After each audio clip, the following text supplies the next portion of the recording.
Movie start होती है 5 दोस्तों को दिखाते हुए जो कि काफ़ी समय के बाद रियूनियन में मिलते हैं। उन पांचों में से एक की शादी होने वाली है जिसका नाम जेसिका है। बाय प्रोफेशन वो एक पॉलिटिशियन है, लेकिन वोट की कमी के कारण वो काफ़ी टाइम से परेशान है। तभी उसके फ्रेंड्स मियामी में उसे बैचलर पार्टी करने के लिए बुलाते हैं। मियामी में उनकी 5वीं फ्रेंड पीपा उन्हें ज्वाइन करती है।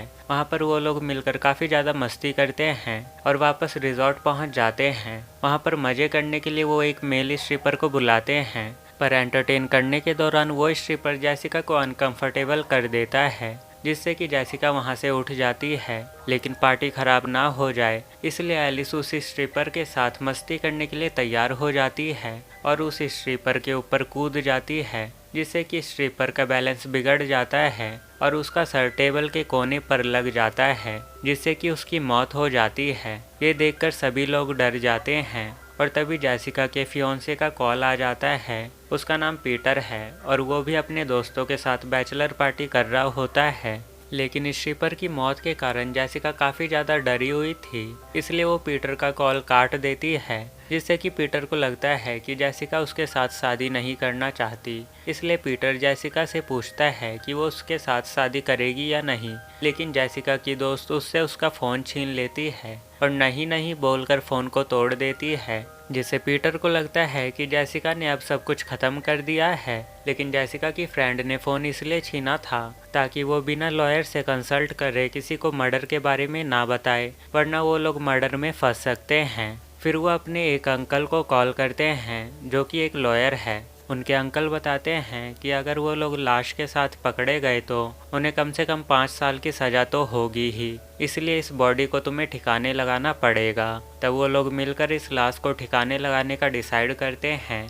दूसरी तरफ पीटर के दोस्त उसे जेसिका को इस तरह ना छोड़ने को कहते हैं, क्योंकि ऐसी लड़की बार बार नहीं मिलती। उनकी बात मानकर पीटर जेसिका से बात करने जाता है, जिसके लिए वो बहुत सारा सामान खरीदता है और फिर वो डायपर पहनकर ड्राइविंग करता है ताकि रास्ते में उसे कहीं रुकना ना पड़े। वहीं जेसिका और उसकी फ्रेंड्स मिलकर स्ट्रिपर की लाश को समुंदर में फेंक देते हैं। तभी एलिस की नज़र एक सीसीटीवी कैमरे पर जाती है, जिसे देखकर वो सारे लोग बहुत ही ज़्यादा परेशान हो जाते हैं। इसलिए वो लोग उस कैमरे की फुटेज को लाने का डिसाइड करते हैं। इसके लिए ब्लेयर वहाँ जाती है। वहाँ उसे एक कपल मिलता है। वो दोनों बहुत ही ज़्यादा ठरकी टाइप के लोग थे जो कि संभोग करने के लिए उतावले थे, इसलिए ब्लेयर को उनके साथ थ्रीसम करना पड़ता है। और बातों के दौरान उसे पता चलता है कि उनका सीसीटीवी कैमरा तो काफ़ी टाइम से ख़राब है।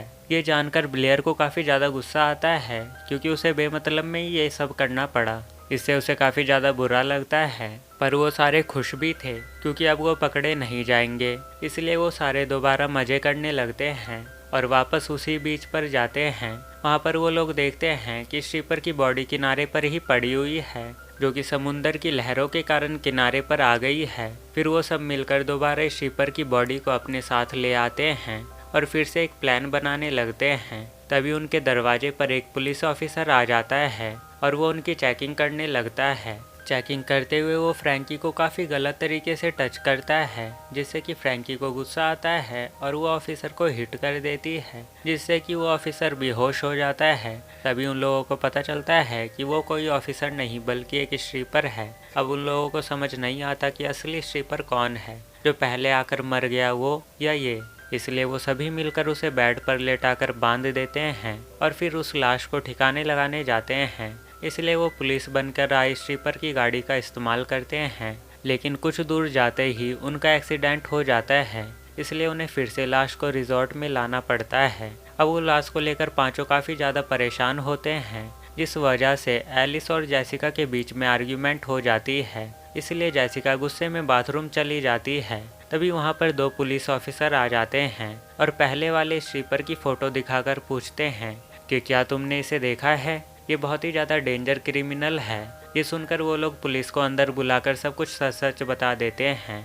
तब पुलिस वाले कहते हैं कि तुम लोग डरो मत, मियामी में किसी भी क्रिमिनल को मारने पर कोई भी सज़ा नहीं होती। ये सुनकर वो चारों बहुत ही ज़्यादा खुश हो जाते हैं। तभी उनकी नज़र टीवी पर चल रही न्यूज़ पर जाती है कि 3 चोर डायमंड की चोरी कर भाग चुके हैं और उनकी फ़ोटो टीवी पर दिखाई जाती है, जिससे कि उन्हें पता चलता है कि वो दोनों कोई पुलिस वाले नहीं बल्कि उसी क्रिमिनल के साथी हैं। उनके कुछ करने से पहले ही वो दोनों क्रिमिनल सबको बंदी बना लेते हैं और गन पॉइंट पर सबकी तलाशी लेते हैं। लेकिन जैसिका इन सभी चीज़ों से बेखबर वॉशरूम में बैठी हुई थी। अब एक क्रिमिनल वॉशरूम का दरवाज़ा खोलकर अंदर जाता है तो जैसिका उस पर हमला करके उसी की गन उससे छीनकर उसी पर पॉइंट कर देती है और बाथरूम में उसे लॉक कर देती है।